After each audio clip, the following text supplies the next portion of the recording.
नमस्कार, आप देख रहे हैं भारत एक्सप्रेस और मैं हूं आपके साथ आनंद विजय सिंह। इसरो के सतीश धवन स्पेस सेंटर से 2 सितंबर को आदित्य L1 मिशन लॉन्च किया गया। अब इसरो ने इस सूर्य मिशन पर बड़ा अपडेट दिया है। अपनी लॉन्चिंग के एक दिन बाद रविवार को आदित्य L1 ने अपनी कक्षा बदल ली है और अब वो दूसरी कक्षा में स्थापित हो गया है। बताया जा रहा है कि इसे 16 दिनों तक पृथ्वी की परिक्रमा करनी है। इसके बाद ही वो सूर्य की ओर अपने मार्ग पर बढ़ जाएगा। आदित्य L1 16 दिनों में 5 बार पृथ्वी की कक्षा बदलेगा। इसरो द्वारा दिए गए अपडेट के अनुसार अब 5 सितंबर को दोबारा कक्षा में बदलाव होगा।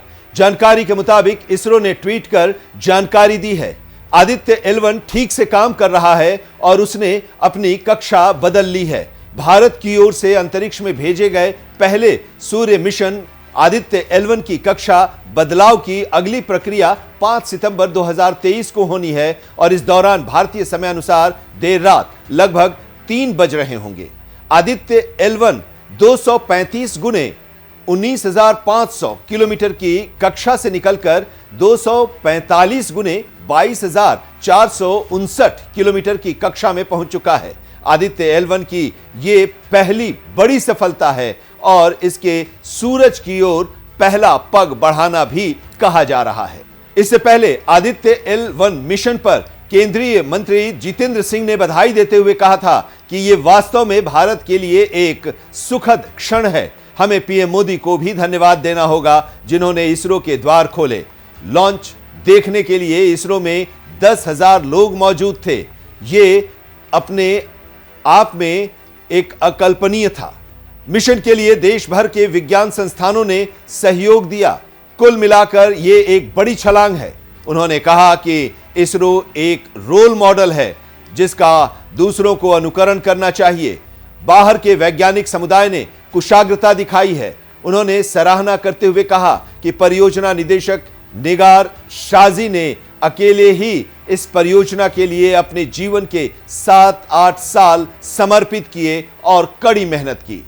अप्रत्यक्ष रूप से उन्होंने स्वयं को इस मिशन के लिए समर्पित कर दिया। क्या क्या अध्ययन कर रहा सूर्ययान? आदित्य L1 सौर कोरोना यानी सूर्य के वायुमंडल का सबसे बाहरी भाग की बनावट और इसके तपने की प्रक्रिया, इसके तापमान, सौर विस्फोट और सौर तूफान के कारण और उत्पत्ति का अध्ययन कर रहा है।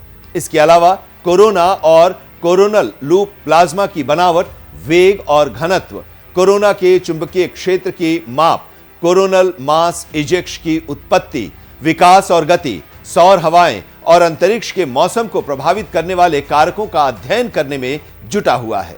आपको बता दें कि आदित्य L1 पूरी तरह से स्वदेशी है। इसे पूरा करने में कई राष्ट्रीय संस्थानों की भागीदारी है। बेंगलुरु स्थित इंडियन इंस्टीट्यूट ऑफ एस्ट्रोफिजिक्स ने visible emission line coronagraph payload को तैयार किया, जबकि Inter University Centre for Astronomy and Astrophysics Pune ने solar ultraviolet imaging telescope payload को इस मिशन के लिए तैयार किया है। आपको बता दें कि आदित्य L1 स्पेसक्राफ्ट को धरती और सूरज के बीच L1 ऑर्बिट में रखा गया है, यानी सूरज और धरती के सिस्टम के बीच मौजूद पहला लैग्रेंजियन पॉइंट, इसलिए उसके नाम में L1 जुड़ा है। L1 असल में अंतरिक्ष का पार्किंग स्पेस है।